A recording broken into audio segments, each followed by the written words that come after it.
So I was in Honduras, which is a country I love, for a wedding. I get a parasite in my gut. It hits me the week that filming starts. So if I can be honest with you, I have an incredible stomach flu. For the 3 months of the season, I lose 30 pounds from start to finish. It was blamed on being stressed and anxious. Now, you can't really share this after the show because that isn't a great look, right? For The Bachelor, it's not a great look for the contestants. It's not a great look for the show that I was super sick the whole time. But you have to imagine what it's like to be sitting on a date with somebody else. And all of a sudden you go,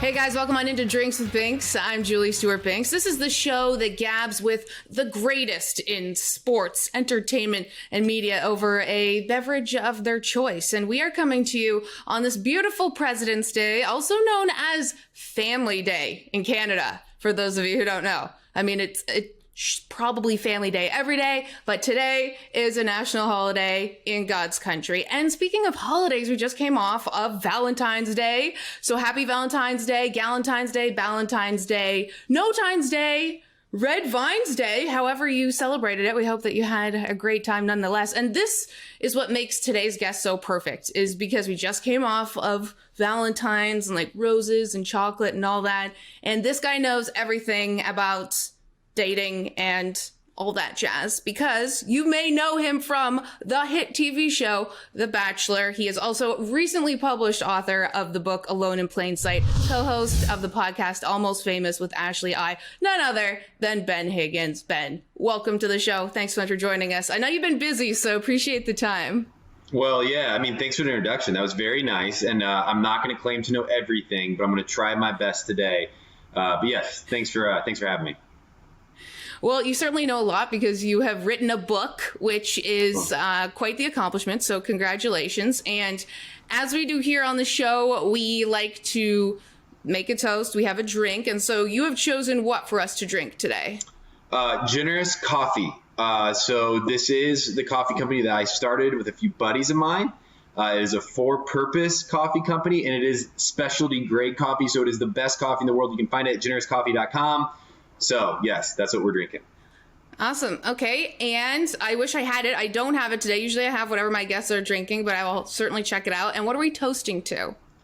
I think we are toasting to love, kindness, and joy. Beautiful. All right. Well, to all of those wonderful things in the world, Ben, cheers to you. How does your good. Generous coffee taste? Good? It's fantastic. Yeah, just for a second, I kind of flew through it, but Generous Coffee was a project we started to fight human-facing injustice. So literally 100% of the profits go to nonprofits and social causes out there fighting the good fight. So it's a big deal to me. Thank you for letting me drink it on the show. Of course. Well, you know what? I was surprised. Well, first of all, that is amazing that you have this company, that it's a coffee company, and it's also a drink. But I read many interviews that your favorite drink is whiskey on the rocks. And that's what I thought you would be choosing today, which I was slightly disappointed about. It's a little early. I still have a couple more interviews to do. And then once the day's done, I'll definitely be consuming. I understand that. Completely give you a pass on that. And speaking of the interviews, I listened to your podcast, Almost Famous, and you were talking with Ashley I about the fact that talking about the book is very emotionally draining because these are very personal stories, but they're also very personal stories of other people. What has the process been like now after having seen this book come to fruition and everything is out there? What does it feel like? Feels really, I don't want to say this and not make it sound bad. It just feels a little like expectation. You have these huge expectations. You have this thing that you've worked on for 2 years. You're so excited for it. And then it's launched. And it's I don't really know how to feel anymore. I don't know what to do with that. And I believe in the book and I'm proud of the book. And so that helps me, when I'm starting to lose and feel disconnected from the book, it still helps pulling back into those people that are reading it today. And hopefully it's helping them feel less alone. But it's weird. A lot of the book is my story. It's stories of others. It's vulnerable. It's raw. It shares as much of my life and the stories of others that I feel like mattered for the context of the book. And so now I talk about these things a lot, and it's almost like desensitizing myself to some of the things that are most vulnerable and most impactful to me. The book is Alone in Plain Sight, which is a confusing title I have to be honest. Sure. What does it mean? Yeah. So again, the book is really, a lot of my life, I felt like the outsider looking in. I explain it best. I think the best way I could tell you in short is I felt like the kid that's not invited to the party, but has came up to the house and is looking into the window at the party that all of his friends are in that he wasn't invited to. I felt like that. I've struggled with those feelings in most situations in my life. I felt like the outsider. And so the book is a response to that, which again, if you kind of like continue that story, what you're really feeling is that you're in this world, people see you, people from television or people in your workplace or your family feel like they know you, yet you feel alone. You feel alone, yet you are in plain sight. And that's where the title comes from, Alone in Plain Sight. We are in this world, we are working amongst this world, but we're alone. Right. And I'm sure that you felt that so much when you are sort of being judged and people think they know you based on what they see on TV. So in that sense, what maybe is the biggest discrepancy for you, Ben Higgins, from the Ben that we saw on the show to the Ben that made you want to write this book? Like, what was sort of the catalyst about how people saw you that you felt that you needed to write this? Yeah, well, one, I feel like I need to write it because it's a struggle that I have, and I have a platform now. And I was told and also educated and kind of convicted of very early on that if I had a platform, I wasn't going to use it for myself only, that I needed to use it to try to be about others. And my mission, I guess, was to say, hey, I don't want people to feel alone in this world. Like, I don't want them to hurt more in this world. Like, in fact, if I have one thing to do with these million followers I have is to try to help people feel more connected than ever. You go to your question on the show, my tagline when I was the Bachelor was the perfect Ben, which makes you incredibly unrelatable on all fronts. And it's so incredibly untrue. And so I guess by writing the book, I want to share that, like, hey, if that's the perception you have of me, no wonder you don't like me. But let's break that down and explain exactly who I am, where I'm at, that I am a real human who has real struggles and real problems. Well, there's a lot of Bens to sort of rank that are there. The perfect Ben, I mean, you could have a great field day with that, with how many other Bens are in the world. Literally the only other Ben now I realize I could think of is Ben Affleck, and you seem way cooler than him. So no, he seems to done all right, but he's had his struggles too. Yeah, everyone has struggles. I will say, yes, on that point, in a very different realm, we try to use on this show, I'd say, like, comedy or a lack thereof to try to showcase authenticity, right? And that everything isn't necessarily perfect, let's just say. And that's how I use my Instagram in a way of showing the, I love that I'm just going to go down this path right now, but I got a temporary crown put on my tooth and I swallowed it by accident. That sucks. That really sucks. Yeah. That's not cool. So I completely understand about being vulnerable and open with yourself and your story. And we have a whole lot more that we want to get to with Ben Higgins when we return on Drinks with Binks. Don't go anywhere. We are sipping on some coffee.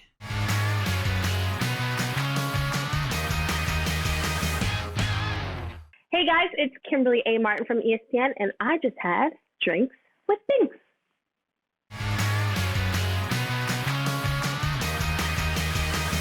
Hey everyone, welcome on back to Drinks with Binks. I'm Julie Stewart-Binks. I'm so thrilled to be joined by Ben Higgins, who's recently published author of the book Alone in Plain Sight. You also know him from The Bachelor and his podcast Almost Famous with other former Bachelor contestant Ashley I. And I gotta ask you, like, I found watching Bachelor contestants is that you guys are like all friends. It's like you all know each other, you do projects together, it's like a cool Bachelor club. What is it about the experience that you guys had that was unique that us normies couldn't possibly understand? I mean, I guess the biggest thing is that you're a regular person who goes onto a show where there's 200 people working on the show. There's spotlights, there's cameras, and you're being videotaped at all times. And this happens overnight. Like, there's no prep for this. There's no timing for this. And then everything is shown and highlighted on national television. I think that's the biggest difference. The rest of it, you can kind of make your normal life. You kind of get into the flow. And it's really relatable when you're in it. But when you're outside of it, then post the show, it's the criticism, it's the critiques, it's the comments. It's also the celebrations that I think I never would have had unless I went on the show. And that's what makes it weird. Right. It's kind of like two dogs, like, acknowledging each other walking down the street, right? It's like it's like, oh, I know. Yeah. We both know what we've been through, right? Well, and I think that's maybe the connecting point. What you just said it is like, we're the people on the show, you connect through this shared experience because you're like, nobody else knows what's going on. Like nobody else knows how to talk to us. Nobody else knows like not only the things that we get to celebrate, but the pains. And that's what connects us as a friend. And it feels as though whenever I watch interviews or see you guys do various different projects, like no one talks about like what happened. It's like, or like what happens behind the scenes. It's like you have this reality that you have, that this is like what happened. No one ever is like allowed to sort of talk about the other stuff. Yeah. Do you still have that? Like it's been a couple years since then. No, I don't. I don't still have that. No, I don't. Okay, so what is the craziest thing then that you want to tell me about? I would love to tell you this. Okay, yeah. So the craziest thing that's okay, yeah. Tell me what. Yeah. So here's the thing. The craziest thing that's ever happened to me on this franchise that I can speak to openly now is I had a massive parasite the whole time I was on the show. So you're going to get vulnerable with me, and I'm going to get vulnerable with you.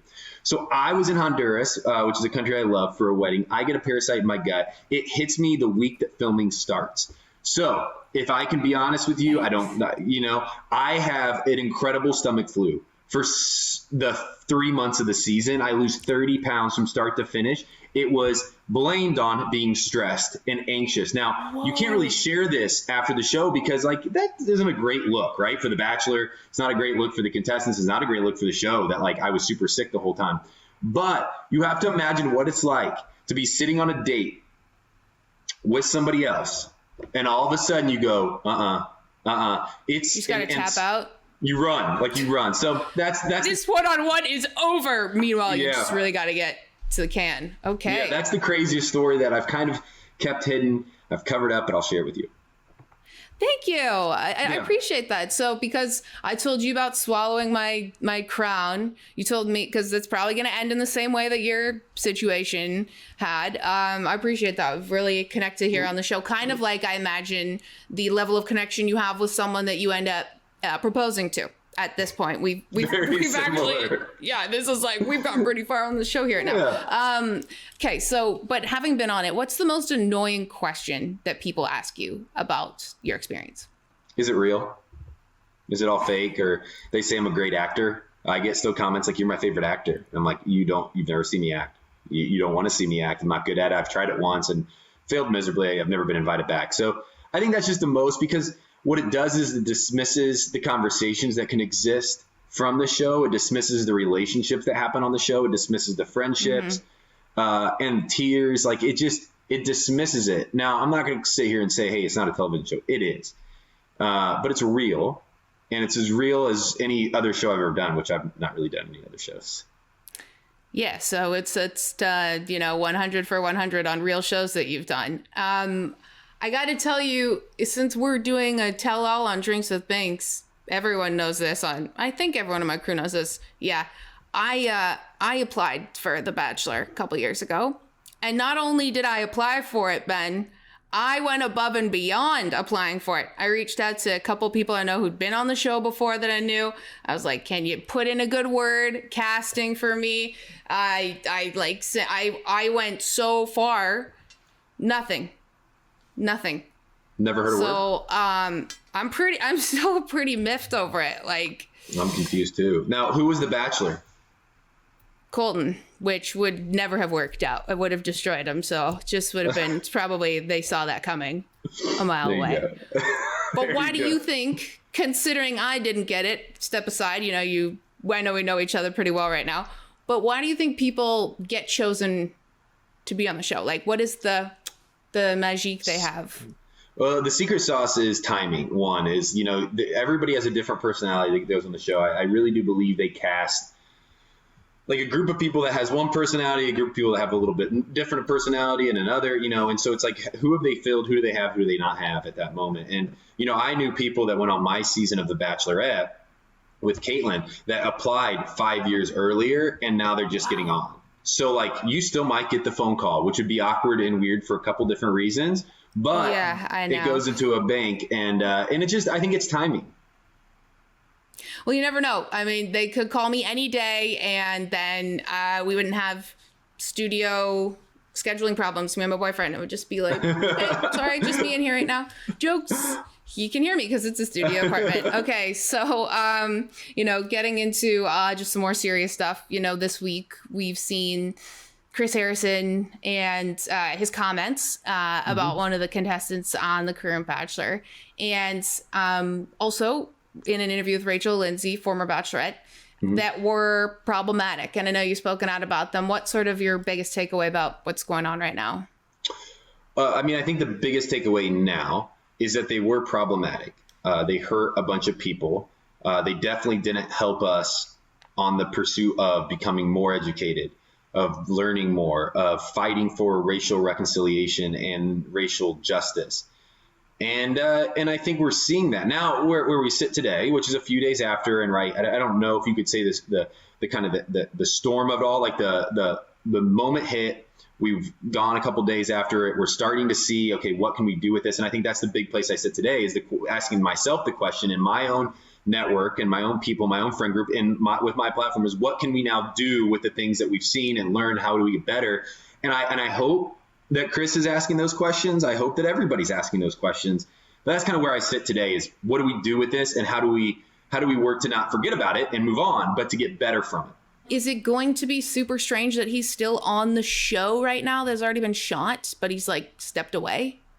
I think it's going to be a weird, I do. I think it's going to be weird for the show. I think, I don't know how much the fan of The Bachelor pays attention to what's going on in the news. I don't know that. I don't know how to decide that. So I'm sure some people have no clue that this is happening right now. I know that a lot of people know. Maybe. I mean, I don't know. Bachelor fans are crazy. They know everything. They are, don't they? They're pretty good. They find out a lot. That's why I feel pretty good about my track record, because I don't have anything that came up really, and I'm like, okay, good. Whew, there we go. But yeah, I mean, I think it's going to be weird for the fan. I do. I think it's going to be confusing. I think that the show's going to have to confront it. I don't know if they will. He did announce that he's taking some time away from the show. But yeah, like you said, this show's already been shot. And so the time away is not in the immediate. It's going to be, in the next season or however long it lasts. Yeah, so they won't even really address it till after all this. Yeah, which could be, I don't know, we have 4 weeks left in the show. So it's going to be a month from now until it's addressed. So I have a feeling the show needs to address it now and say, I don't know if it kind of ruins the essence of the show to say, hey, this was pre-taped and this show's already done. This isn't happening in real time. I don't know if people understand that or not, but it's going to have to be talked about. And I think it's going to get sparked back again every week when he's still the host, just that conversation of what's going to happen now. How do we confront it now? Okay, we got to go to break because we got some Bachelor fantasy sports coming up after this.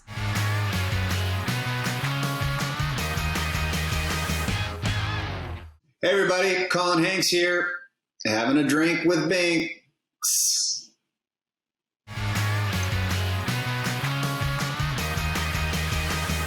Hey guys, welcome back to Drinks with Binks. I'm JSB. We've got Ben Higgins here, and we're sipping on some coffee here right now. And Ben is not only the former Bachelor, but also a big sports guy. And the word fantasy is thrown around in both worlds a lot. So of course, we had to ask you to name your Bachelor fantasy team. So I'm going to give you a couple different football positions, and you're going to say who you think would fill that position based on trait, male, female, not based on athletic skill. So let's go. Who are you drafting as quarterback of your team? Easy. Trista Sutter, first Bachelorette, leader, has rallied the troops, continues to be involved, but great leader to the franchise. Yes, she was 100% a Peyton Manning-esque type of keep it together and win it or not. Running back, who would you pick there? I'm going to go with, you know what? I'm going to go with Nick Viall because he has a lifespan to him. He's getting a lot out of his career. He's been around for a bit. He's had some bumps and bruises. He's gotten some injuries along the way, but he continues to revive himself and come back and do it in incredible ways. Real shifty guy, hey? Is a workhorse running back. Well, that's right. Jonathan Taylor. I'm just going to use Colts references because I know you're an Indiana guy. Indianapolis. That's right. He said, I'm Canadian, so I learn about geography every day. A wide receiver, who would you pick? I'm going with, you know what? I'm going to throw out there Matt James. One is because he was a professional wide receiver, and I know we're not going on skills here, but two is he has the soft touch. Like, he's a leader. He is handling the spotlight well. He kind of came out of nowhere, right? He's kind of that like undrafted free agent that all of a sudden gets on the field. He's the Adam Thielen of The Bachelor, where then he becomes a Pro Bowler. Okay. And he handles himself well. So not only does he have the skill and it fits him, but also he can handle it, and he's doing a good job at that.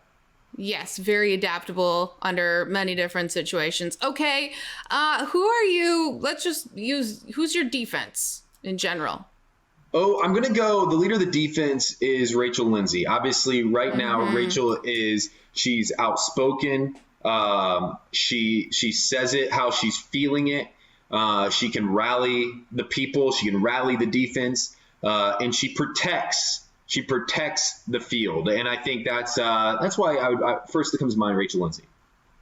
Love that. I am a huge fan of Rachel Lindsay. I've slid into her DMs a couple times. Good for you. Have not been answered yet, but I'm hoping, fingers crossed, someday she will respond. This is super awkward. I just made this great. I'm not trying to date Rachel Lindsay. Anyway, okay, what is your fantasy team name? Big Benny style.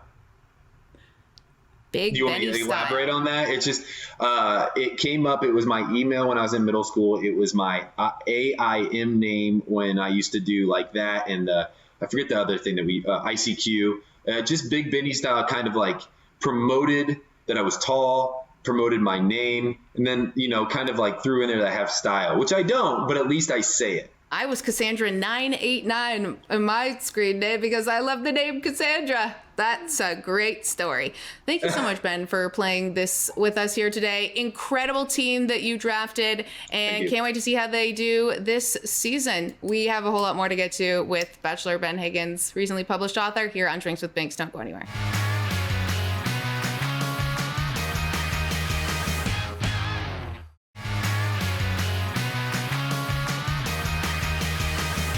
Subscribe to the Fubo Sports YouTube page for clips and full episodes. Follow us at Fubo Sports on all social media channels. Also available in podcast form wherever you find your favorite pods. Hey guys, we've had an awesome time drinking and binking here with Ben Higgins, recently published author, Bachelor, and podcast host. Ben, where can we find all of your amazing work next? Drinking and binking, that got me. Hey, you can go to generouscoffee.com to find Generous Coffee. Again, it's a for-purpose company. Everything is donated, including I don't make a dime on it. Nobody does. So everything's donated. The other part is you can go to benhigginsbook.com and find my book. If you're somebody who has felt alone, confused in this world, I do believe it's a book for you. I'd love for you to pick it up and read it and tell me what you think and review it. And finally, you can follow me on Instagram at Higgins.Ben or on Twitter at Ben Higgy, or listen to Almost Famous Podcast if you like The Bachelor. We do it every week. Very, very busy. Bachelor life and beyond does not stop. Thank you so much for doing this show. I know you probably had no idea who I was, no idea what the show was, but you're like, okay, it's your publicist. Sure, I'll do this girl's show. So thank you so much for doing this, and good luck with everything. Thank you so much for, all your positive encouragement, your words through your book and through your statements supporting Rachel Lindsay as well, because I think that that's really important for everyone to understand and to be an ally. So guys, you know where to find us. We are on Fubo Sports Instagram, Twitter, and our YouTube page. Tons of great episodes. And until next time, bottoms up, bitches.